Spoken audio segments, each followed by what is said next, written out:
we've got a fun matchup here coming up as Deshaun Watson and the Cleveland Browns fly down to Jacksonville to take on Trevor Lawrence and the Jags. Both of these teams are coming off tough losses. Both teams scored 17 points in their week one matchup, but one was much more entertaining to watch than the other. We're going to break down this matchup here, and we're going to talk about the key matchups within the game.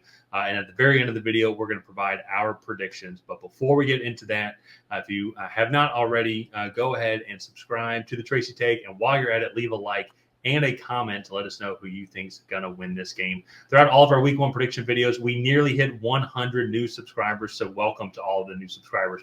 But let's see in week two for all of our prediction videos, let's see if we can hit that 100 in 1 week goal. Any help is greatly appreciated.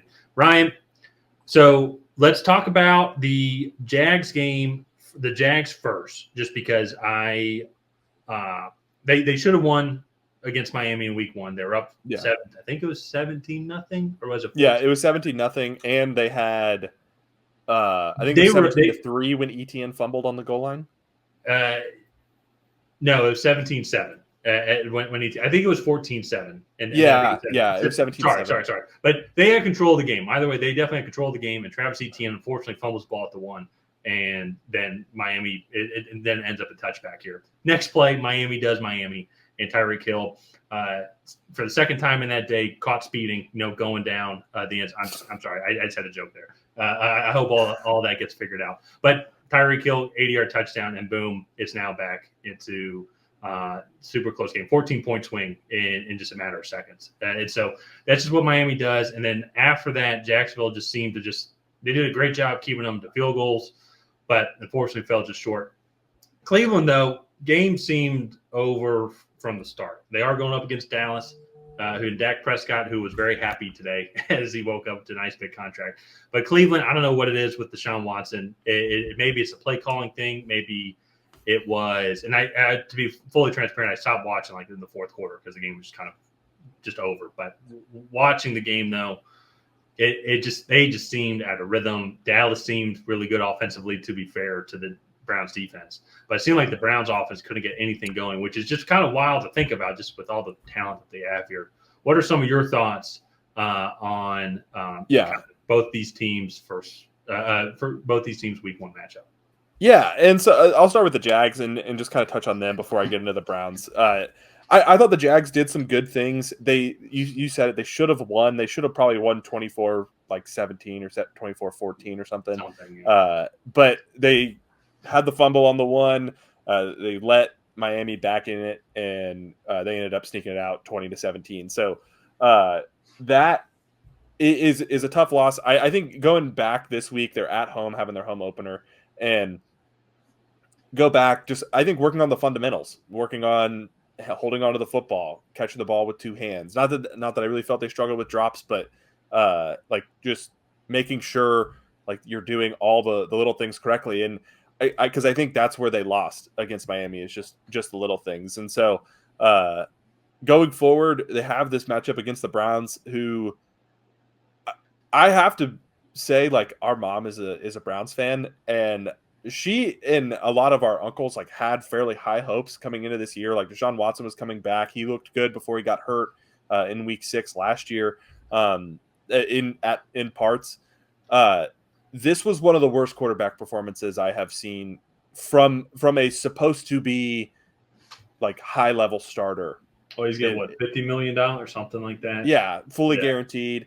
Like, this is an unacceptable performance, and like I don't know where the Browns go, because even if he improves marginally from here, he is still in the bottom 10 starting quarterbacks if he plays like that throughout the rest of the year. And so there have to be some big improvements there. Play calling, I thought, was a slight issue here and there. And I also will say, like, they were missing both of their starting tackles in Jedrick Wills and Jack Conklin. Nick Chubb is starting the season on the PUP list, so Jerome Ford was a starting running back. But with that said, you still have Amari Cooper, Jerry Jeudy, David Njoku for parts of the game until he left with an injury. And so, like, they still have good offensive weapons. And I just thought it was a really bad performance from the Cleveland Browns. Yeah, no, and that's the thing to me, especially kind of when you look at a game like that. Like, I'm trying to remember what it was like at the beginning of the game, and even too, I feel like throughout the majority of the game, there's just more energy on the Cowboys side as well. I don't know what it is or whatnot. And compared to the second half of last year when Joe Flacco also took over, and then even to PJ Walker, It was Joe Flacco, PJ Walker.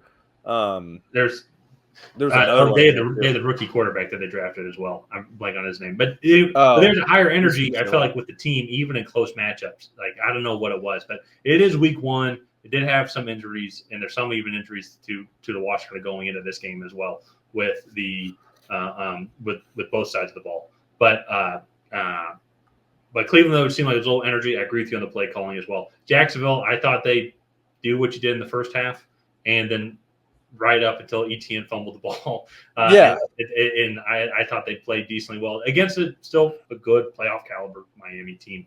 And so let's kind of now shift to this matchup here and some of the matchups and kind of how that's going to translate into this week 2 matchup here. But before we get into that, if you do like to put a couple bucks down on the game while you're watching the Browns or Jags play, go ahead and check out the link down below. BetUS has a bunch of great promotions going on right now for first-time players here. And the odds are going to be kind of changing throughout the entire week here. But I would assume actually probably – I feel like this might be a pick 'em game, especially too. I feel like a lot of people are going to be lowly on the Browns. And the Jags do have a good team on both sides of the ball. They've improved. Now, I was impressed kind of with what I saw, kind of with the moves that they've made. Brian Thomas Jr. is legit. I think he's only going to keep getting better, and Trevor Lawrence is only going to keep creating a better connection with him. And the Browns, who knows, maybe week 1, Bengals are notorious for this as well. Maybe it's an Ohio thing, but you always start off slow in the first couple of weeks before you pick it all up and become the potential Super Bowl winning team that we all know you can be. But this matchup here between the Browns and the Jags, I think the thing that's going to be interesting to me is historically the Browns have been good in the trenches, both offensive line and defensive line here as well. Jacksonville, they do have good edge rushers with Josh Allen, Trayvon Walker, and both Jags got a couple sacks today against Tua as well. And I think then also for that as well, too, Cleveland gave up 6 sacks. Now, how much of that's on the offensive line? How much of that is on Deshaun Watson? I'll have to go back and look at the film. 50-50, probably. But I think, to me, personally, you go look at the skill position players here, I think that they're pretty evenly tied overall. I think whoever wins in the trenches is going to win this game outright. I think it's because you go down the receiving room, go down the tight end room, which we'll get to here in a second. ETN's probably better than Jerome Ford, but still Jerome Ford behind a good Browns offensive line is still a very solid running back. He had a great 2023 last year after Nick Chubb went down, and so they were still able to produce. So whoever wins in these trenches here, if Josh Allen and Trayvon Walker are able to get loose, get after Deshaun Watson, I think it's going to be a hassle. And the same thing's going to go on the other side with Myles Garrett, who's arguably the best edge rusher in the league. I don't know. Pittsburgh played Falcons today, and TJ Watt looked unstoppable. And so, we'll have to see. One of the best edge rushers in the league in Myles Garrett. Yeah, and that's, to me, I mean, like you say all that, and I think if you look at it from that aspect, yeah, like the Browns have probably the better edge rusher in Myles Garrett. They probably have the better receiving room in Amari Cooper and Jerry Jeudy, Elijah Moore as well. And even like the secondary, it should be probably better with Denzel Ward, Greg Newsome, and whatnot. So that all being said, if Deshaun Watson plays like this again, there's no way that they could win a real NFL football game. And maybe it won't be as bad as whatever the Cowboys score was. It was like 31-10. 33-17. 33-17 was the final. And so maybe it won't be that bad, but I think kind of getting into the picks here, Jacksonville looked like the better team right now. And I know they might not be the best, have the best O-line. They might not have the best running game.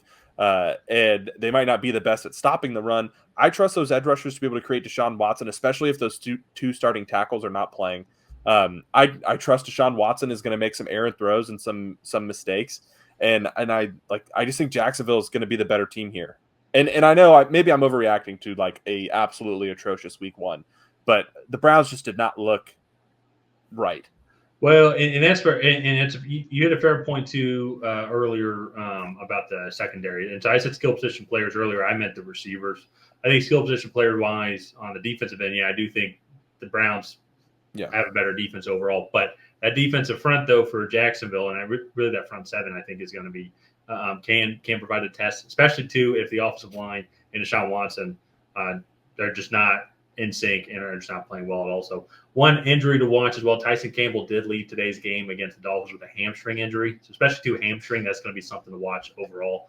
And David Njoku did leave the game today with an ankle injury, had to be helped to the locker room here. So potential couple injuries that we're missing. Also, it's hard to watch all the games all at once. And so as those injuries keep coming in, that'll be something to monitor throughout. But those, to me, I think, kind of go into that conversation we were just having as well, is not having Njoku, another good skill position player that they have here. And then Tyson Campbell, one of the key secondary members for Jacksonville. If he's not able to go, that's going to be interesting to see how they try and help out to cover Jerry Jeudy, Mark Cooper, Elijah Moore, etc. And so, but kind of getting into the picks, though, as you've already kind of started as well, I am going to go with Jacksonville. Also, I thought that they just looked a little bit better here. They did have the game. I think that's going to be one of the things that they can take away, being like, we had the game. And then even to kind of looking after that, they that's what kind of stalled their that half, essentially there. And so because they went down to the next possession, then they had 2 4-and-out punts to end the game. Up until that, though, they were pretty consistent moving the ball down the field. Had a couple touchdowns in the first half, a great play. Had 17 points, and it was 17-7 going into the half. Now that I'm looking at that here, just to end that debate early or eventually. But I'm going to go with the Jags here, though. I think they have that momentum that they're going to build off of, while the Browns, to kind of your point, though, too, there's still a lot of figuring out and just confidence that I think they need to build. I think throughout the week, the Jags are going to be like, we have this team here. We can beat this team, and we can beat the Browns also. And so, and it'll be fun, too. Apparently, the parents of the Tracy Take might potentially be at the game here. So we're going to be on vacation at Hilton Head, and it's just like a two-hour drive. Actually, while we were filming this episode, Mom texted that they're not going. So, are you serious? Yeah, like 10 minutes ago. Subscribe to the channel. If we get 100 subs on this video, we will make sure that they go, and then we'll make them take a photo at the game. Okay, all right, sounds good. So let's go ahead and wrap it up here. You heard it. I guess we're buying our parents tickets if we get 100 subs from this video. So go make sure to like and subscribe, and we'll buy our parents tickets to go down to the Jacksonville game, and we'll post the picture on YouTube. So other than that, while you're down there hitting that subscribe button, go ahead and leave a comment on who you think is going to come out ahead. Will it be the Cleveland Browns? Will it be the Jacksonville Jaguars? Other than that, we'll see you guys next time.